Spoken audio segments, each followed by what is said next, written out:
there is a cutoff, but distally you can see faintly the vessel, and here also you can see faintly the vessel. So it is probably not a complete occlusion. So, and the patient was, and here is the axial sections where you can see the M1, there is some abnormality here in the, either it is a thrombus or could be a stenosis also. But the patient was fluctuating. Sometimes the power is grade 3 and sometimes it is grade 0 and he becomes totally aphasic. So what should be done?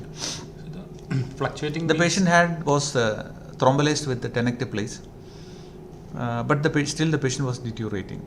Such patient should definitely be taken up for an angiogram to see what exactly is the pathology responsible for that. This is the angiogram.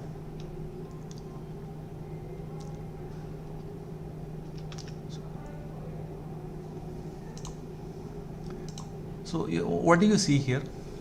There is a stenosis there. You can see the tight stenosis here, but distally it is filling. But in the central portion there is significant narrowing, and the lenticular striates are also not seen very well.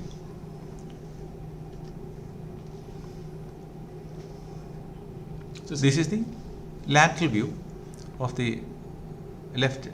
This is the left internal carotid artery, the MCA and its branches. And here you can see in the AP view, this is the AP view, there is a tight, very tight stenosis. And there is some abnormality here, whether it is a thrombus or not, it's very difficult to say. So after the angiogram, what is your diagnosis? It could be a stenosis. A tight stenosis with a suprahead thrombus. And what is the age of the patient? It's 53 years old. 53. It's an young patient. And what about the proximal carotid? Normal. Proximal carotid is normal. So what are the possibilities? Either it could be a intracranial atherosclerotic disease or could be M1 dissection. So it could either be a dissection of the M1 or a tight atherosclerosis. So what was done? So a stent retriever was deployed, as you can see in that green mark square. This is the proximal marker of the stent retriever, and this is the distal marker. So what is a striking finding in the stent retriever? Here you can see that the stent retriever has opened up very well, but here it has not opened up at all. That means that there is a significant narrowing. Probably either it is a very organized clot or it is a tight stenosis. So that is why the stent retriever has not opened completely. And after the stent retriever was removed, what was the finding? So there is a fluctuation. That means the stenosis the flow has significantly reduced. So this is an unstable lesion. Whether it is a tight stenosis or a dissection, it is unstable. Sometimes it becomes completely occluded and sometimes it is partially open. And probably that is the reason why the patient was fluctuating. So definitely this patient is not going to benefit from a thrombolytic therapy. This is the culprit lesion is an unstable tight stenosis which could either be a dissection or a tight stenosis which is fluctuating. There is no underlying thrombus as of now. So definitely this patient should be revascularized. That is, if you leave it like that, then definitely it will occlude completely and the patient will be left with a significant deficit. And this was, a balloon was passed, and this was actually not after balloon. Immediately after that, the vessel, there was a marginal change in the narrowing, so it was fluctuating. So what was done? A balloon was which is the balloon markers. This is the proximal marker of the balloon and this is the distal marker. This is before the stent is advanced, the balloon is advanced into the area of stenosis. Balloon plasty and followed by a balloon mounted coronary stent was deployed, and this is the angiogram showing the balloon, the stent being deployed. You can see this is the stent, which is a balloon mounted stent, and this is the proximal marker of the balloon mounted stent and the distal marker. And this is the angiogram after the deployment of the stent. The vessel has stabilized, it is revascularized completely. There is minimal residual narrowing even after that. And this is the initial angiogram showing the tight stenosis, and this is the post-stenting angiogram after the stenosis. And what was the stent used? So it was a coronary stent. It is a drug-eluting stent.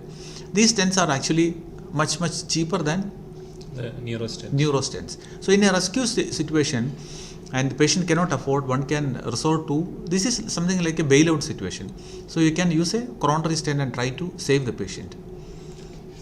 Post-stenting is MRI was showing scattered infarcts, but he didn't have much of deficit except for difficulty in speech. So probably the lenticular striate also was involved. That is why there is a deep infarct also, subcortical infarct. There is a minimal facial palsy, very minimal. The power of the right upper limb is all normal. Dexterity also is normal. He is able to do most of the activities with his right hand. His speech, there is minimal naming difficulty, but it has significantly improved. And this is the same patient walking. He is a manual laborer, so his power has significantly improved. So what are the take-home points from this case? So in always a fluctuating neurological deficit, you have to think of hemodynamic cause. So whenever there is a fluctuating deficit, the patient is, don't think that the patient will eventually become all right.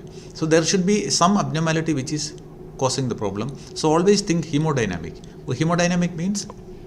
Because of the perfusion is less, low BP. Yeah, when the low BP or any fluctuation. So what are the common situations in which a hemodynamic fluctuation? Stenosis. Yeah, tight carotid stenosis, or it could be a intracranial stenosis.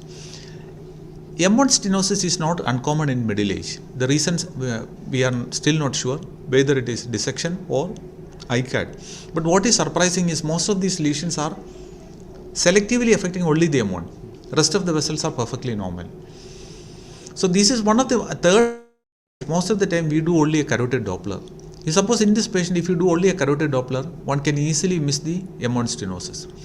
And if thrombectomy fails and the vessel still is occluded, always consider a rescue stenting. And as a bailout option, and if the patient cannot afford, a coronary stent can be considered, which is much more cheaper.